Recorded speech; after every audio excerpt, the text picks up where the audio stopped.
हमें आज की रात क्या करना चाहिए, खुसूसन बड़ी रात? और ख़ासकर इस तरह जो रातें हमें मुयस्सर आती हैं जिसमें बुज़ुर्गान दीन के उर्स होते हैं, तो ये भी हमारे लिए यकीनन एक बरकत, तो बड़ी रात, बरकत वाली रात है, इनके उर्स की रात है। जी जी। तो हम इनका ज़िक्र करते हैं और इनकी इबादतों का ज़िक्र करते हैं, इनकी रियासतों का ज़िक्र करते हैं, इनके तक़वा और परहेज़गारी का चूँकि हम ज़िक्र करते हैं, तो गुनाहों से बचकर नेकी करने की नीयत ये आज की रात के ख़ास हमारे लिए अंदाज़ होना चाहिए।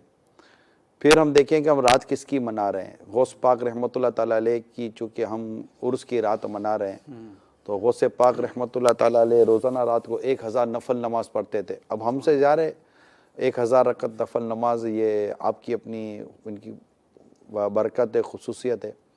तो हम ये नीयत कर लें कि हम नमाज़ों की पाबंदी करेंगे, जितना हमसे हो सके हम रातों को इबादत में गुजारें और गुनाहों से और फजूलिया से ख़ुद को बचाएं। गौस पाक रहमतुल्लाह ताला अलैह रोज़ाना एक कुरान ख़त्म करते थे। 15 साल तक आपका ये मामूल रहा।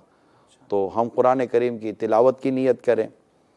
आप मुत्तक़ी थे, परहेज़गार थे, हराम से बचने वाले थे, बल्कि फजूल हलाल से बचने वाले थे गौस पाक रहमतुल्लाह ताला अलैह। तो बाज़ ऐसे जायज़ का मुबाह होते हैं, जी जी। उसको इस ख़तरे की वजह से छोड़ देता है कि इसमें पढ़ने की वजह से कहीं मैं नाजायज़ कामों में ना पड़ जाऊँ।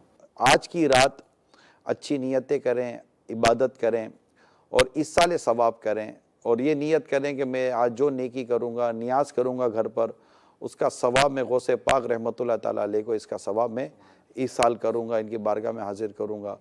तो इस तरह अच्छी अच्छी नीयतों के साथ, इबादत के साथ रात गुजारनी चाहिए।